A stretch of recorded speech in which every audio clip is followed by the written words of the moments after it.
Bring it back.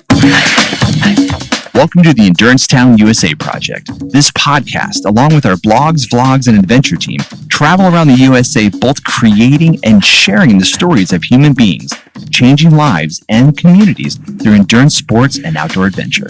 Follow us by subscribing today to reconnect and rediscover your own why as we explore the people and the places that make the endurance lifestyle where we call home. This is Endurance Town USA. Bring it back. Good morning, Corey. How are you? Good morning. I'm great. How are you? Awesome. So Samantha and Corey, awesome Woltering, The most awesome Woltering there is. right, on Endurance Town USA podcast today. And we're here to have a conversation about who is Corey besides the athlete that we know now, besides the athlete human being who's out crushing it, FKTs and all the amazing things. I love that that is who you are, and I know you really embrace every ounce of that as your being, but we really want with our guests to kind of convey and help the world understand who they are outside of that sports realm as well. Yeah. So if you don't mind, if you will entertain me just a little bit, can we go back a little bit and I can find out, where you were born and what your life looked like growing up and so forth? Yeah, absolutely. Great. Let's get at it. Where were you born? I was born in Ottawa, Illinois, a town of about 18,000 people in north central Illinois. Aren't you still living there? Yeah, I'm actually back You in my are? hometown. Oh, okay. Yeah, I didn't know you were born there as born well. and raised, and yeah, Okay. now I'm back. Tell us a little bit about the family. So I was adopted at birth, basically.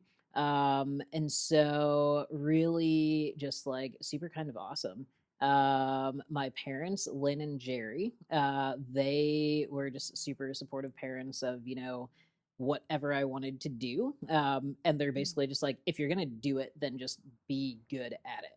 And so, Wow. like, my mom was always very much like, I want you to get good grades. Like, she always pushed like the arts and music type of thing. Whereas my dad was like, like you're a pretty smart kid. So he kind of pushed more towards like the engineering type of thing. And sports. He's just like, great, like if you're gonna do it, like be great at it. Wow. Okay. So fired up parenting. Yeah. Which was awesome.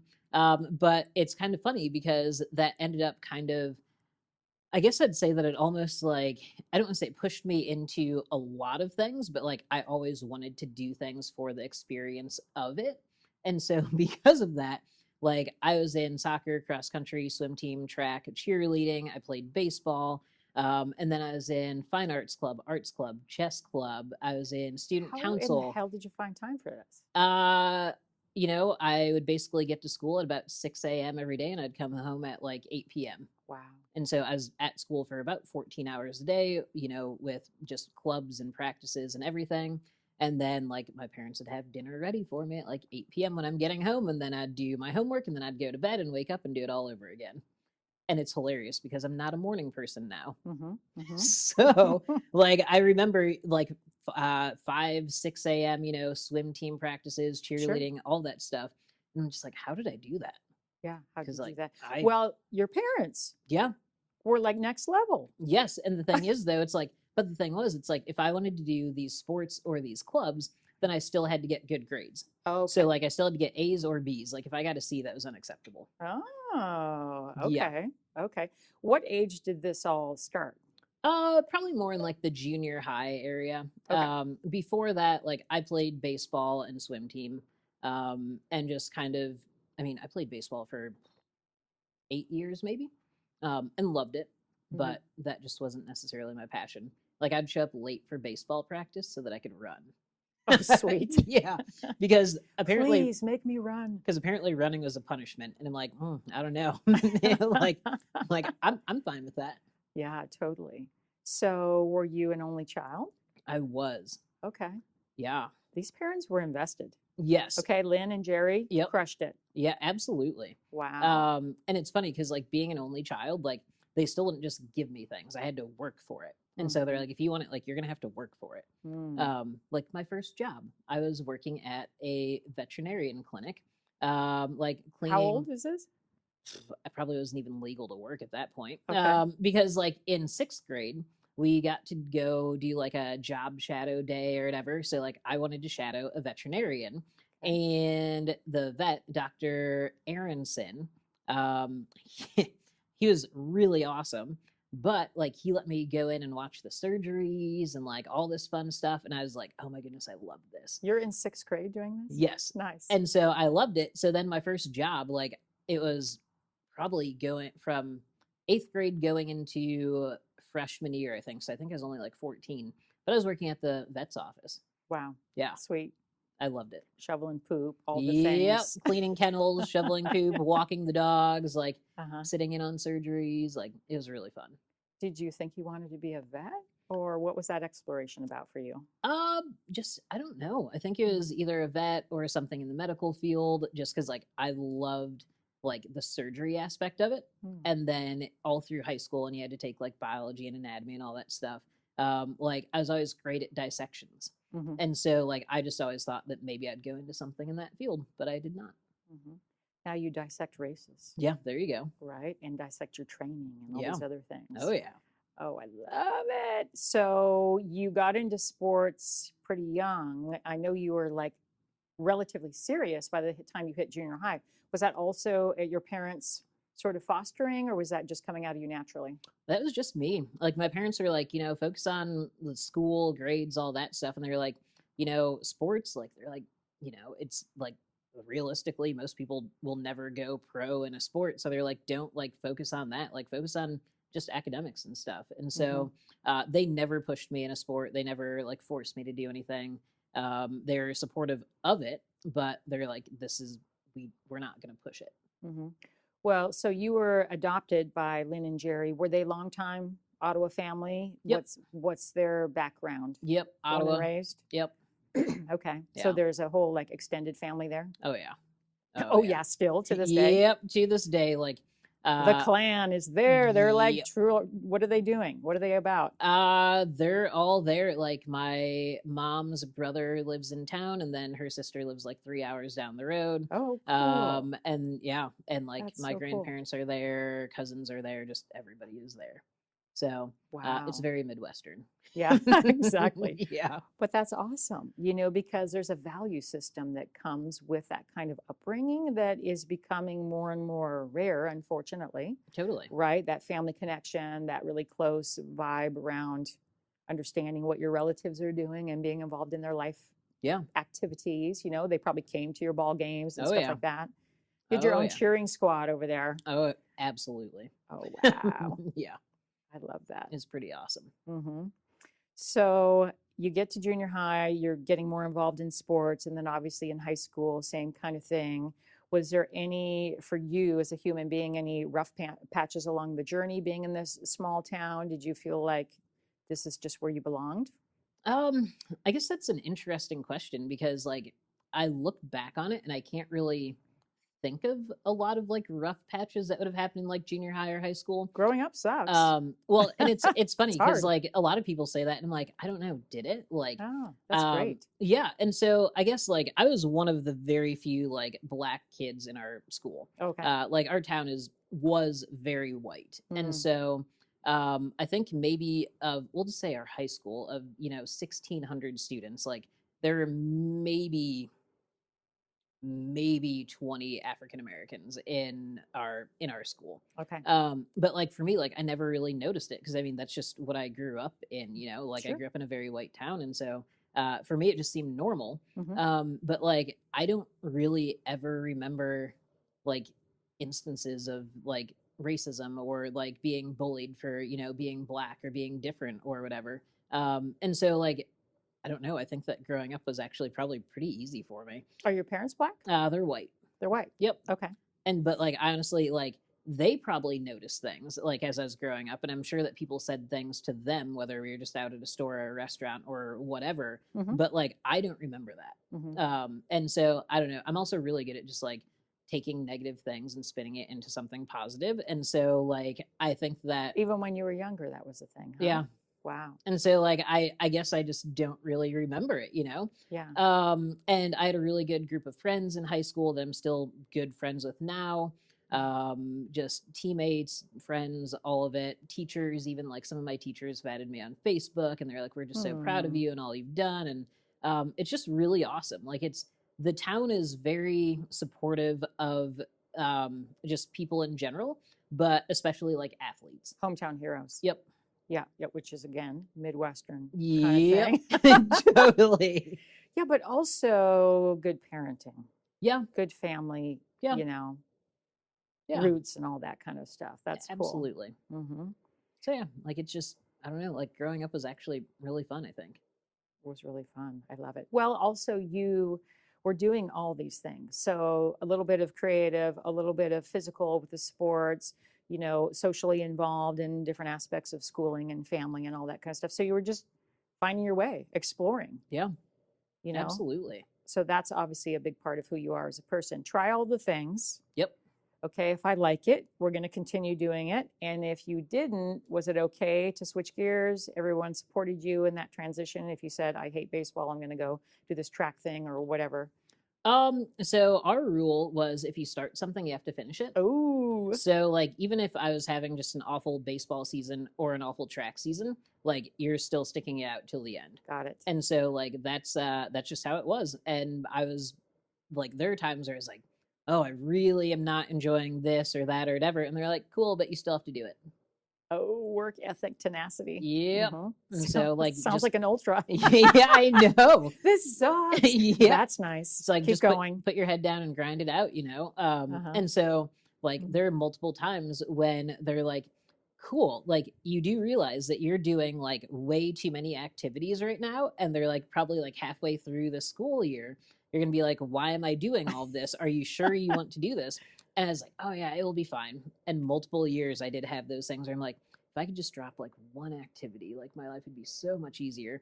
They're like, you started it, so you're gonna finish.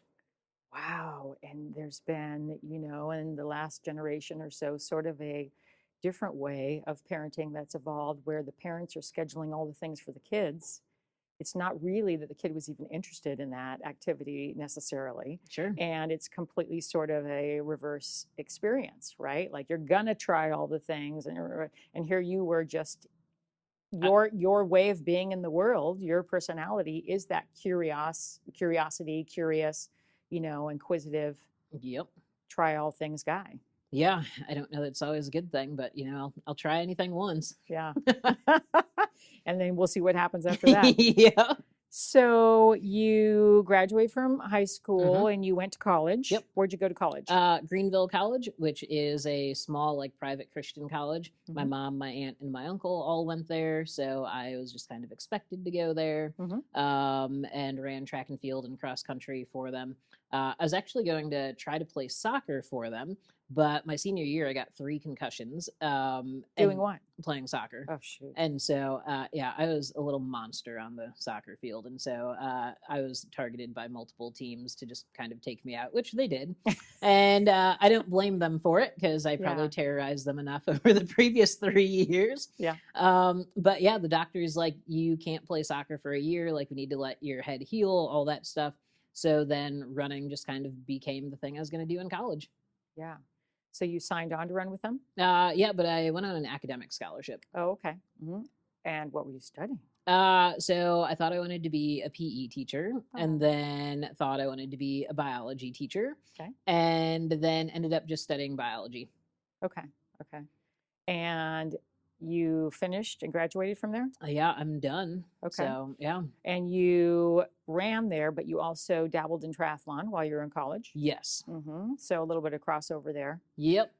Because I was injured all the time. From running? Yeah. Oh, what kind of injuries? Just stress fractures. I had like 6 stress fractures in a 4-year period. Whoa. Yeah, starting my junior year of high school and through my sophomore year of college. Okay. So like I was forced to go back to my swimming roots, and then I was like, well, if I know how to run and I know how to swim, I should probably just buy a bike. And so I bought my first bike for like, I don't know, $100 or something like that. And was like, I'm going to do an Olympic distance triathlon. And did one and loved it. And was like, okay, I think that this is going to be my path forward. What would give me a date? Was this what year was this roughly? This would have been my sophomore year of college that I bought the bike. So that would have been maybe 2010. Okay. Mm-hmm. Yeah. No, 2009. Like summer of 2009, I think. Mm-hmm. Mm-hmm. So you got caught up in that big insurgence of triathlon. Oh yeah. Oh man, wasn't Yep. it a thing? I know. A lot of us fell prey to that. Totally. And it It was was also fun. yeah, and like Mhm. Olympic distance and sprint distance nationals, they were in like Milwaukee, and so like made it super easy for me to want to qualify and then go race them because it's close to home. I could drive to it, like all that stuff. So yeah. Actually, I guess that would have been a little bit later when nationals were there. Probably 2012. Okay. So the competitive side of you is coming out at this point or much earlier. So competitive nature evolved in junior high or high school or not till college when you really saw the opportunity. Probably even before junior high. Like Really? yeah, and I mean it was like any sport I did, I wanted to be the best, Crush like everyone. yep. So like in baseball, I wanted to make like the all-stars team, but I could never make all-stars because I'd go away to summer camp, and so I'd miss like 2 weeks or whatever, and I was always like crushed that I could never make the all-stars team. And then like in swimming, I just wasn't great at swimming, but I'm like, you know what? I'll still do it. It's gonna be fun. I'll get better. Soccer, like I played varsity soccer all 4 years. Varsity, What? yeah. Varsity soccer, varsity cross country, varsity track and field, and cheerleading. What on earth? Yeah. I mean, so I'm super curious now. Where did this come from? This is an intense thread of competitiveness at a very young age, and not just like in one aspect of your life. Yeah. Like Coree's like GSD next level. So where'd this come from? I have no idea. Like I just like I'm someone that like if I put a minute on the microwave, I like to see how many things I can get done in that minute as before the timer goes off. Like awesome. it's literally like little things like that. And it's funny because like I feel like I live my life at like a level 3 all the time where I'm like I'm Switzerland. I'm neutral on most things. Like I'm super relaxed, I'm super chill, but then you put a stopwatch on something and it's like go. And so I don't know where that came from. But like even in band, like I was first chair saxophone for multiple things. Like I made jazz band all 4 years of high school. Like I was in marching band, like all of it. And so I have no idea where it came from though. Do you still play? No, I do have my clarinet. I don't have my saxophone anymore. Okay, and you did cheer. You've got some groove. Like you must have some jams back there on top of everything else. Yeah, I mean, I was a great tumbler. Sweet. Yeah. So that's just who you are. You were just born that way. You were just, which is so magical. Like so many people have to curate it and nurture it and foster it and work it and work it and work it, all the discipline and the drive and all the things. It's such a big conversation especially in the world today with everything is so damn comfortable and easy and all the stuff, right? We have to like push to explore our edges and being willing to put ourselves in positions of discomfort, challenge, and so forth. You just innately did that. Yep. And so sometimes I'm like maybe I shouldn't put myself in such uncomfortable situations that time. I'm like sometimes I'm like, can I just be a little more normal? Well, I don't know that that's not normal, right? So it's definitely normal for you. And it's such an incredibly valuable asset for a human being that no, please do not damper or tamper that in any way, shape, or form. I won't. And who knows, you'll be 80 at some point, like sitting on the porch in the rocking chair, drinking the beer or whatever, and it'll be like game on still. Yep.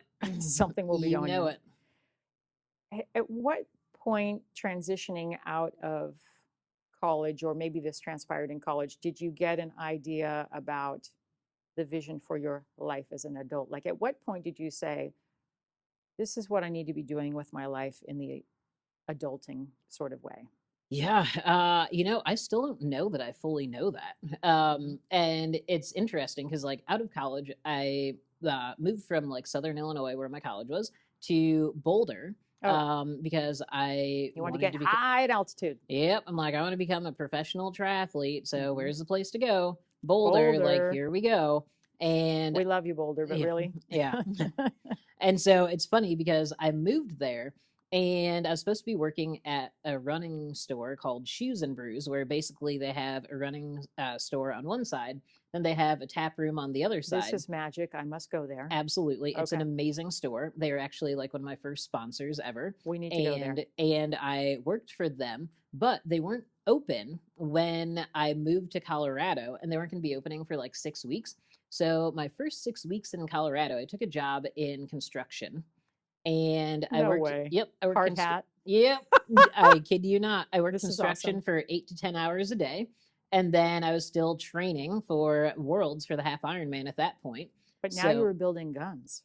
I mean, yeah. I mean, I was building strength, but oh my goodness, Yeah. like I was exhausted every day. Like I would come home from work and honestly just be like, oh, like I'm going to eat dinner, I'm going to go out for a run, and then I'm going to bed. And I'd be sleeping by like 8 p.m., but I had to be up at 5 for master's swim class. Mm. So like that's just how my life was, but totally loved it. Then worked at Shoes and Brews for a little bit, and they were new at the time, and unfortunately they had to let everyone go after like 2 months just because like they weren't getting enough traction in there, so they just had their family members working. So here I am in Boulder, like not even training for triathlon at this point because I had just given up on it at after Worlds as like I'm totally done. I'm going to focus on trail running. Okay. So here I am, like I moved and thought like this is what I want to do with my life, and now I don't have a job. I'm not even doing what I thought I was going to do with my life, and I'm in Boulder, and it's expensive to live here. How old were you? At this moment? 23. Okay. Yeah. So I'm Mhm. like, cool. Started a dog running business. A I- dog running business? Yep. I would go to your house, pick up your dog, run with your dog for 45 minutes, and then drop your dog back off at the house. Okay, this is brilliant. What was the name of your dog running business? I didn't have a name. I just did it. Swagger. Yeah. But it was just super funny. And like it worked though. Uh-huh. And so like that's what I did. And Oh, I did my that for a bit. And then I finally a friend needed a pacer for Leadville. And I'm like, what the hell is Leadville? And he's like, the Leadville 100, like, you don't know about this? I'm like, no. So I went up and paced and fell in love with Leadville. And the best part about this is I'm in Boulder still, about a little bit after Halloween that year. And I go to a bar and I meet this dude that's like, hey, I live in Leadville. I'm like, oh my God, I love Leadville. Like, I was just up there. And he's like, well, we have extra rooms in the house if you want to move. And I'm like, great. No way. So I moved to Leadville on December 1st of 2014. Every trail and ultra runner's dream. Yep. You're like, okay. And it's like, as I drove up to Leadville in the winter, like the snow was piled like 6 feet high on the sides of the roads and all this stuff. And I'm like, this is going to be amazing. Yeah. So lived in Yeah. Leadville and found a job in Vail. So I did the 37-mile commute down the mountain every morning and then back up at night. And I was working at Wild Bill's selling cowboy hats. And I loved it. Oh my gosh. Are you secretly a cowboy? I have. Is it a thing? I mean, I have multiple cowboy hats and boots. So No chaps. nope, Oh, we got to work on that. assless chaps. Of No, I'm just course. kidding. Of course. But yeah, like it was just so funny that like that's what I was doing, and I absolutely loved that job. And they were amazing to work for because they'd give me 40 hours a week, but they'd do like 4 10-hour days. Mhm. Then I'd have 3 days off, and then they'd give Wow. me 4 days off, and so I'd have like 7 days off in a row that I could just go like down to Boulder and train in the winter, and then come back up, and like it was perfect. Mm. And this whole time that you were making these choices and you were very conscientiously putting yourself in these positions for training being at, the forefront of your life. Yeah. You were going towards what goal? What was the vision of that moment? I wanted to Those qualify choices. for the Olympic trials for the marathon. Oh, road. And like I just was not going to get there. Like my first marathon I ran 2:37, and then my next marathon I ran 2:28, and then 2:26. But like going from 2:26 down to 2:19 or 2:18, whatever it was at the time, was just like I did not like living in Leadville. You just can't get that foot speed to actually make it happen. And so I think that I always had the lungs for it, but I just didn't have the legs. Mm. And so like that was the goal. And like I even wrote back in like one of my training logs back in like early college days, it's like I want to qualify for the Olympic trials in the 10K. Yet I had never even run a 10K at that point. And like I was like, I want to do this.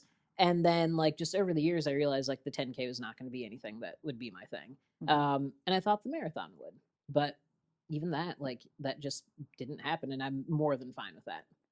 Oh, absolutely. Your life is going in a whole other trajectory Yeah, here. absolutely. I'm But like, you kept running. yeah, because like I always thought, you know, it could happen. Sure. Like, like you it's not going to happen if you don't try. Right. But I was like, you know, it's totally okay. Why didn't you stay in Colorado? Ended up getting engaged and then married, and so Where did you meet this beautiful human? so Tom is actually from Ottawa, Illinois, also. Did you already know each other before you left? Yeah. So yes. So it's really funny Tom. because he actually lived in Colorado for like 13 years and then moved back to Illinois as his family was getting older. And as he's moving back to Illinois, I was getting ready to move to Colorado.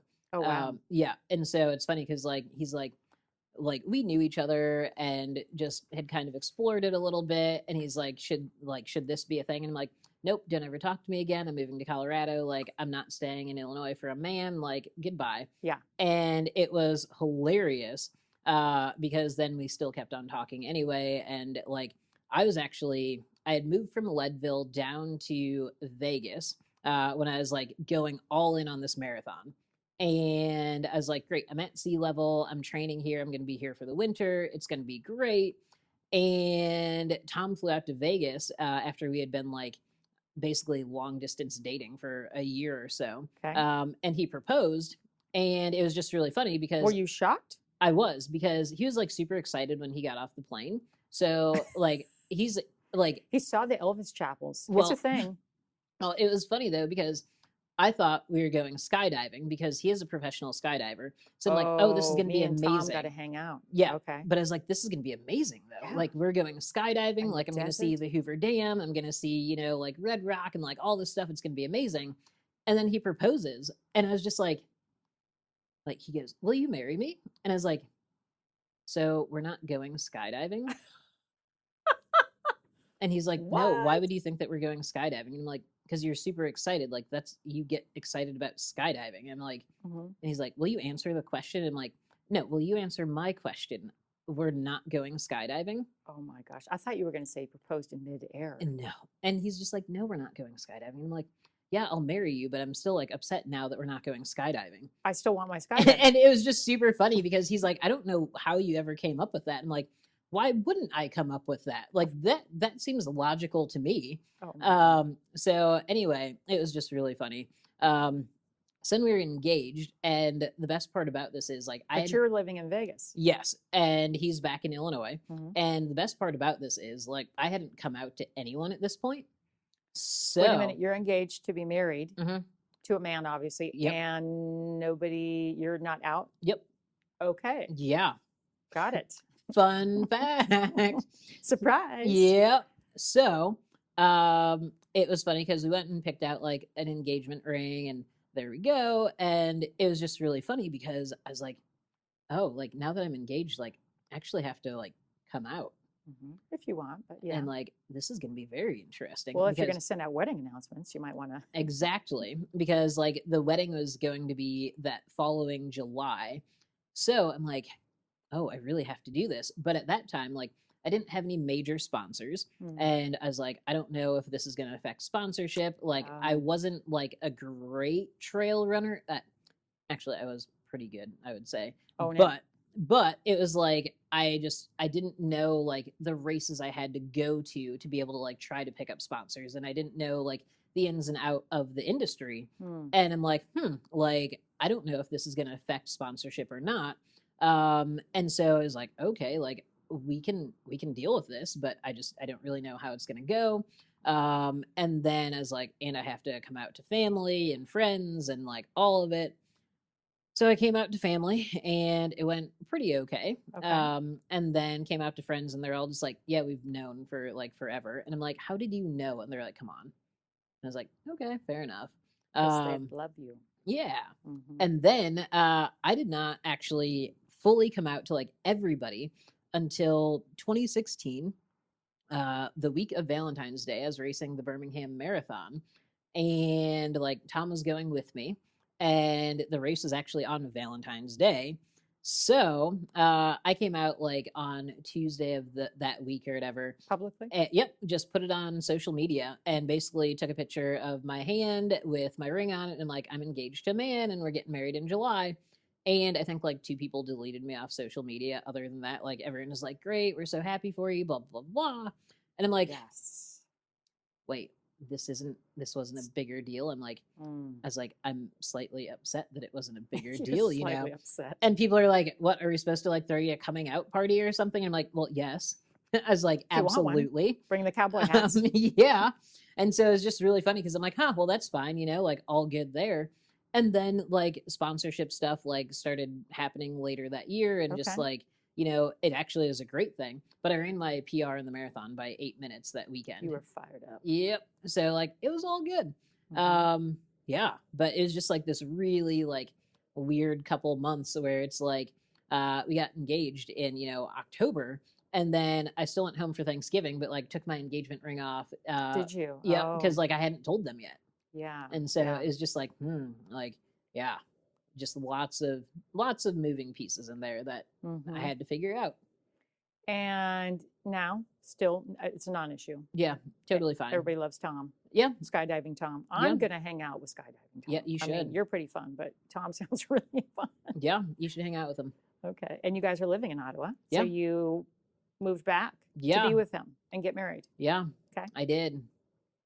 Yeah, Yeah, and you travel a lot. So Yeah, I sure to do. be clear, but maybe that's not at that moment what you thought might be happening with your life. no, and like I mean, I had like 2 years that I was basically like just in Ottawa and would just leave for like a weekend to race and then To come race. back. To race. And like that was definitely hard to get used to after being out in Colorado and Vegas and like all Yeah.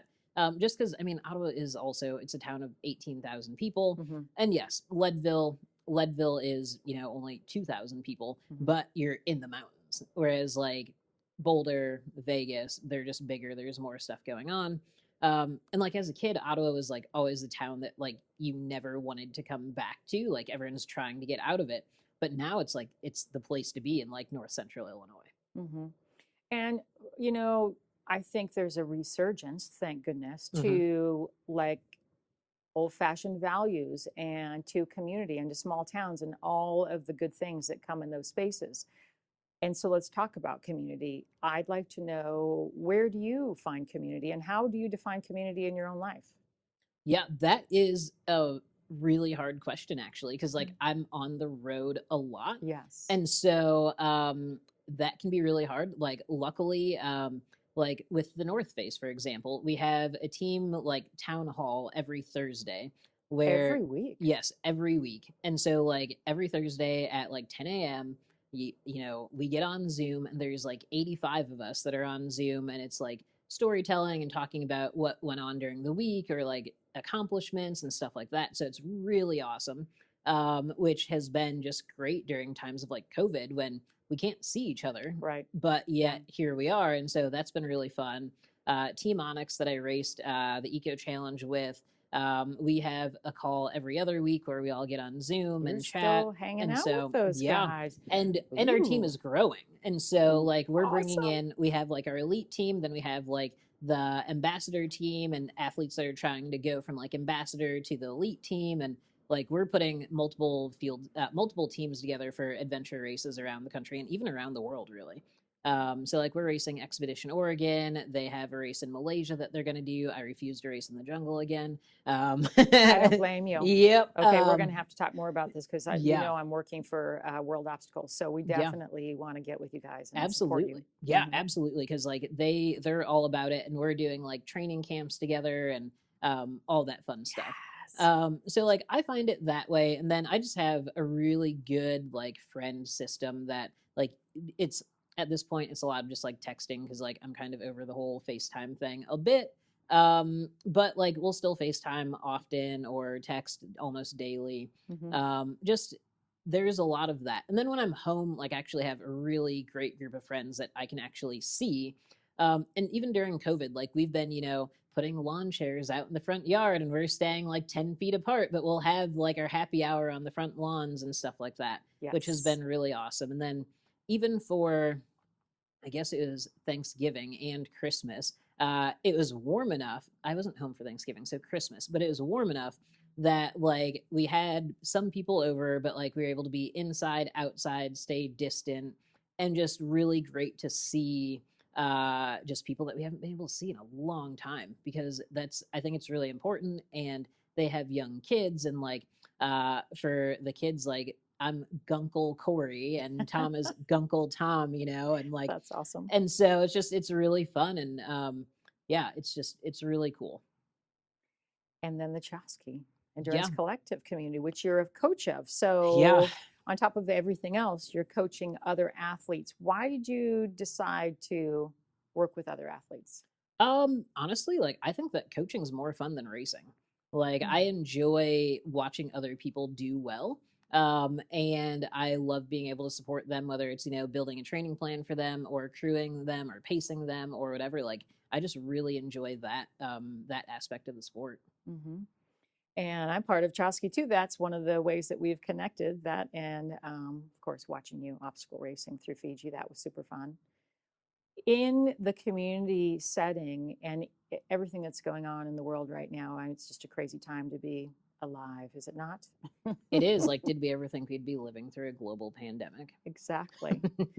But I see you as thriving. And I know that, you know, like me, we're perfectly imperfect human beings, thank goodness. We're not saying that, you know, we're bulletproof by any means, but what are some ways that you are coping with all these changes and how life is for the last year different than it was prior, different than it might be going forward? And what are some of those lessons that you have learned Yeah. yourself that maybe could be helpful to others, whether it's athletes or just humans trying to do life? Yeah. Yeah, it's been hard because like this is my, I guess this is my third year running for the North Face. And like the first year was just like a ton of travel. I think I was on the road for like 37 weeks of the year or something. So like I was just never home. I Mm. think my longest stretch of being at home was 15 days. And you were a newlywed. Yeah. No, we had been married for 2.5 years or so Okay. at that point. And so like, but yeah, like my longest stretch home was like 15 days. It was just go, go, go, like lots of just like long international travel and flights and being in different countries for a couple weeks at a time. And so to go from that to then last year, um, basically like I was in Flagstaff for the first like 8 weeks of the year, and then came back home and it was like, oh, well, COVID, like everything shut down, you can't travel, so now you're just going to be at home. Like, what do you do? And I had no idea what to do at first. So I was like, okay, like, what can you do to be adaptable? What can you do to stay relevant in the sport and just continue to grow your brand? So I was like, I'm going to run every street of Ottawa, Illinois. And by doing that, we made it into a little contest. Like, we put a spot tracker on me, and like, if you saw that I was coming down your street, if you took a picture of me and then posted it to like my athlete page or my personal page, then you'd be entered into a drawing for gift certificates from like local small businesses. And in this, we were raising money for the small businesses that had been shut down Oh, due to that's COVID. awesome. So I ran, it was 205 miles, and I started on like April 1st, finished on Easter Sunday, and it took me 12 days. And we ended up raising about $13,000 Wow. for small businesses. So then we bought gift certificates and we donated about 60% of them to the frontline healthcare workers and just hospital staff and all of that. And then the other 40% went to the small businesses that we couldn't actually like purchase gift certificates from, but we donated gift certificates to them. So that was really fun. And then it's like, well, okay, now what else do I do? Mhm. Because like COVID wasn't going away anytime soon and it's still not gone. Mhm. And I'm like, I need to do something. Like, I can't just be at home and be just bored. But Illinois shut down all of our trails during COVID. So, like, I couldn't Oh, even they get on did. trail. And so, like, it's like, okay, what am I going to do? It's like, you know what? I'm going to go after the fastest known time on the Ice Age Trail, which is 1,147 miles and basically covers the whole state of Wisconsin. And most people plan for this and they're like, you know, they'll take a year to plan for it and like get everything like super dialed in and make spreadsheets and like all this stuff. I was like, here's a quick spreadsheet that I made. And we took about 3 weeks to just kind of go up and scout the trail a little bit. And then I was like, all right, let's go for it. Going. Yep. And it was really funny because, like, just with COVID, like, hotels are shut down, campgrounds are shut down, grocery stores are shut, like, so many different things were shut down in, like, northern Wisconsin that it made it just so challenging to even just do, like, some Yeah. things that should have been super Logistically. simple. Yes. Mhm. But for me, I was just like, great, I'm just going to keep on moving forward down this trail and I'll let my crew figure out the Yes, rest of it. please. Yeah, you people just Yep. sort that out, I was would like, you? this is why you're here. This is I your know. job now. Is like, Best crew I ever. gave you the spreadsheet, but like that went out the window on day like 2. So yeah, it was pretty awesome and it was fun. And we ended up raising over $30,000 for Feeding America and more money for the Ice Age Trail Alliance as well. And also from this, the Ice Age Trail Alliance grew about 5,000 members. Whoa. Yeah, and like just the awareness. Yep. And so like they're just like, thank you for all that you've done for it. Like this is Wow. awesome. And I'm like, it's what I do. Like I adapt, I Yeah. overcome, and I just figure out something else to do because I just can't sit still. But you stayed grounded in purpose. So Yeah. very clearly, like, okay, the shit is going down, Yeah. right? But I have a purpose. I'm a values, purpose driven human being. So I'm going to continue moving in that direction and find things that Yeah. I can do, where I can have an impact and where I can still maintain my fitness and do all the things that I love to do, but for the greater good. Yeah. Because like, we didn't have to raise money for any of these Right. things, but it's Yeah. like, why not? Like I'm already going Yeah. to be out there doing it. So like, let's make it into something that, Mhm. makes it more valuable. And that also like, in those like really rough moments of like being out there for 12 to 18 hours a day, sometimes 24/7, it's like that actually makes it way more easy to just continue to move forward when Mhm. you're like, well, I can't let these people down, like I'm raising all this money and I can't just stop now. Exactly. Exactly. I love that. So that's really there's a big message there for others is I know a lot of people and you and I tend to know a lot of healthy, fit, active people who are engaged in racing or competing or doing something of that nature. That's a lifestyle choice for them. But because of all the changes in infrastructure going away or races and so forth, they've lost their drive or their motivation. Yeah. You've got to find it within. Yep. And actually, you needed to do that before COVID. Totally. Right? Or Mhm. else, why are we doing the thing? I mean, Totally. why are we doing the thing? Yeah, I mean, some people are in it for the medal and the belt buckle or whatever, and I'm like, that's cool, but like, how many medals do you need, and how many belt buckles do you need? I know. Like, they're amazing. I'm happy that we get them, but like, I don't do it for the belt bling. buckle or whatever, Yeah. Like, Yeah. I just do it because like I want to experience it. I want to know what it feels like. And I guess that goes back to like me being a kid. Like I did everything just because I wanted to experience everything. Mm-hmm.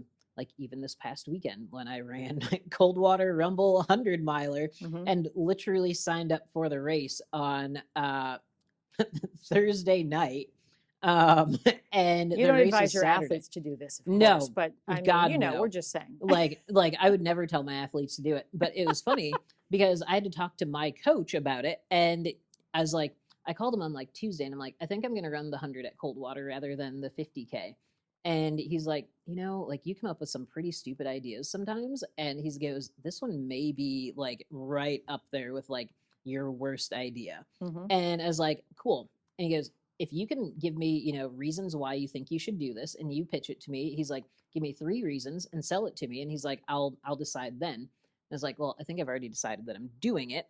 But I was like, number 1, UTMB points, Western States lottery ticket. And says like, I get my 5 points, I get my Western States lottery ticket. Like I'm good to go for the rest of this year and 2022 then. Check. And he goes, okay, that's fair. And then I was like, second, like I haven't run 100 since 2018. And so I was like, I just feel like I need to do it because for me, like I enjoy running 100 miles. Like it's fun. It will be okay. I'm like, I'm not trying to win this thing. I'm just going to go out. And I think that I can still finish in about 20 hours. And he's like, well, I guess it is a long training day, right? I was like, perfect. Like that's reason number 2. And then number 3 is like, I also just want to see like what my current fitness is because like I hadn't been training a ton over the last few months just because of like I had COVID and like I was almost scared to come back to training and racing after COVID Yeah. because like I lost like my ability to run uphill for like 6 or 7 weeks. Wow. And so at that point, like I was always hiking uphill. I was walking upstairs. Like Mm. I would get winded just walking upstairs. And so I was like, I'm a little bit scared of this. I'm like, for me, it's more of just like a confidence thing, being like, I can Absolutely. finish 100 miles. I just had COVID not that long ago. So like, if I can do that, then like, what can't I do? Mm-hmm. And he's like, yeah, those are 3 pretty solid reasons right there. He goes, okay, like you can go for it. And so I did, and I ran 20 hours and 28 minutes, which was my second fastest 100-mile finish ever. And in the last 12 weeks before this, I'd only run 505 miles, which in a normal training cycle, that would be like 4.5 weeks of training building up to like a 100-miler. Mm-hmm. So like for me, I was just like, okay, like old man strength coming through. Old man strength. That's what I call it. Like I've been in this sport a while now, and so I just call it old man strength. You're still a very young man, and you have so much ahead of you. It's very, very exciting to watch, and just, I think in terms of just who you are in the world and just owning who you are, and I'm sure, being comfortable in your own skin is a process. It's a journey. It's our goal for everybody in the world, irrelevant of who they are and what they're doing, whether they decide running's a thing or, whatever you might be into. Yeah. That's a big part of your message. I know that. I share that value with you 110%. It's a big reason we belong to Chasky Endurance Collective, Totally. right? It's like that's what they're all about, the human beings in the space being their best selves. Absolutely. But you don't just say it, you do it. You mentor it, and it's all the layers and levels of being that person, and then that's what you expect from yourself. Therefore, that's what you convey to the world. What is that going to look like for you now? What are some aspirations, dreams? It doesn't have to be sport related, by the way. Yeah. There's a whole other human being besides the athlete in you. Totally. And I mean, I don't know, you could be pretty much doing anything based on your background. Yeah. What are you looking at for the next 3 to 5? The next 3 to 5, it's a lot of sport related stuff. Is it? It's not going to be necessarily racing as more like FKTs. Just because I want to go after the AT, the PCT, and the Continental Divide. Okay. And there's a bigger plan with that, but those are probably my next 3 that I think I'll go after. And basically, like, I just want to use that to raise money for different organizations, and whether that be like humanitarian or conservation stuff, whatever. And just kind of like, I think I'm gonna get more into like the coaching and mentorship side of things. Awesome. Because like racing's fun. Like I don't know, like I think I learned at Coldwater that like if I can finish 100-miler on very little training, like for me anyway, that like yes, training is very important and I still want to race at a high level, but even if I'm maybe not at the highest level all the time, that's okay, because I think that there's so much more that I can give rather than standing on a podium. And so like podiums are fun, podiums are great, but like if I never saw another podium again, I'd be totally fine with that. I love that. And so I don't know that sponsors necessarily want to hear that all the time, but I think that when they see like my bigger plan, they realize like, like this kid doesn't have to be on the podium to still make a big impact. Well, yeah, to be clear, there's a lot of people that never make it anywhere near the podium, and they're doing amazing things with their lives, with their sport, contributing to society in ginormous capacities. And we need that, right? We need the mentoring, we need the role models, we need the examples. As great and exciting as it is to watch elites and pros and people of a high caliber race and eventually win, and their story is powerful. And as a society, we all sort of have gravitated towards watching that on TV or otherwise, now on socials. But what about the other 99% of the humans out there? And we need mentors, role models, coaches. The more we can get that curated in all these little micro communities or macro communities, the more we're going to actually influence change. Yeah. So look at right now in America, we have this health crisis. It's like next level health crisis. People that never thought about their health due to COVID are now like, whoa. Yep. I just got a little, gut check there. Or inequality. Yeah. You know, we have so many issues going on that are not new to any of us. Yeah. But now we're those finally need talking about it. Now we're talking about it, and we sure damn better charge down the path of doing the work at this moment in time. Yep. And then everything else you can think of. Yeah. Right. But I always looked at it as I just want to be part of like raising good humans, whether it was my own kids or kids I was mentoring or even adults or other women. I'm super passionate about girls and women, getting them into the sport. Absolutely. How can I help be part of that? If you are doing the same thing with your life, that has so much more value, to be brutally honest, to a sponsor, to any kind of collaboration, to your community, and to the world. Yeah. So I hope that everybody sees that, you know, and I do think we're at that moment in time, don't you? Absolutely. Yeah. And you know, I'm not a quiet person. Well, I am a very quiet person, like in general, but when it comes to just inequality and like all of these different issues, like I'm very outspoken on them. And I have no problem letting people know how I feel about it. And so, and I think it's awesome with like the North Face and Smart Wool and Koros, like all of those companies have just been like great, like keep on doing what you're doing, like please speak up, and they're like hold us accountable as well. They're like, you know, like if we're doing something that you don't like please let us know. And so I think that's super awesome. Yeah. Educate. Yep. And so I think it's really awesome. And once again, like the North Face, like we're even pushing to have like 50-50 men and women on the team. And like that's super awesome because I think that we're like the first company that's really pushing for that. That's amazing. And it's just so awesome to see like the level of athletes that we're getting in, and just like we brought on so many strong women that like it's amazing. Like I'm really excited for the direction the team is going. I love it. So you see yourself doing more, maybe educating, speaking on subject matters that you're passionate about, probably doing some more coaching. Yeah. Okay. And then of course still training and racing. Yeah, I'll absolutely train and race. And like I think that now I'm getting a better sense of the balance for it. Like with Ice Age and Eco Challenge coming out, like they basically, it was like this 3-month period this summer where like I was just so swamped that like I'm still answering emails from June because like I've gotten to the point where I'm like, okay, I'll answer what I need to do for today, and then I'll go back and I'll answer like 5 that I've just missed or whatever. And like I'm just working on them, and it's just kind of funny because like I feel bad being like, so sorry for the late reply, but it's like, I mean, I had no idea that Ice Age was going to make this big of an impact on people. And I just like, I wasn't expecting like my social media to grow or anything. Cause I mean, it in my eyes is just the Ice Age trail. But like when I started, you know, like 3 days after the George Floyd incident, and it started like an hour north of Minneapolis and like all this stuff. And it's just like, oh, like here I am going out for this FKT in what is a pretty conservative northern Wisconsin area. And then, you know, it covers the rest of the state. But it's like I'm doing this in the middle of what was basically a civil rights movement. Absolutely. And all of a sudden it's like, oh, we have a story here. Yeah. And like I just didn't even realize it because I was like, June 1st, I'm starting this thing come hell or high water. And it all came, but I was like, I'm still going. Good for you. And that sounds like, honestly, that's just how you live your life. Yeah, absolutely. It's who you are. Yeah. I really want to meet your parents.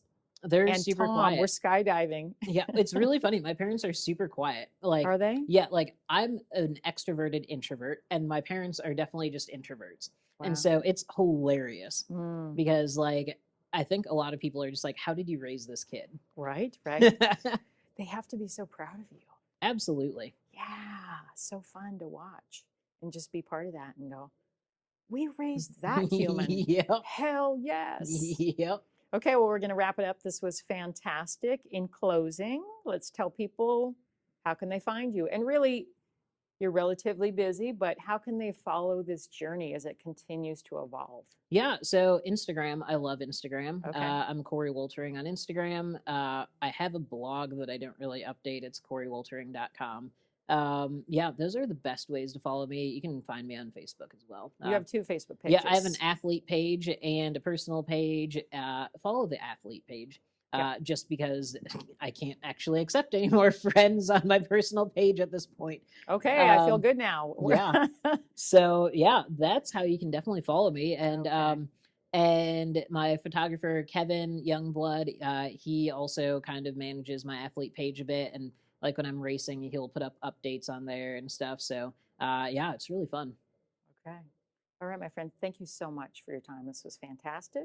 Yeah, thank you. It was fun. And we'll spend some time again soon, probably in the Chasky space. I think so. I don't know. All right. Thanks for your time. Yep. Appreciate it.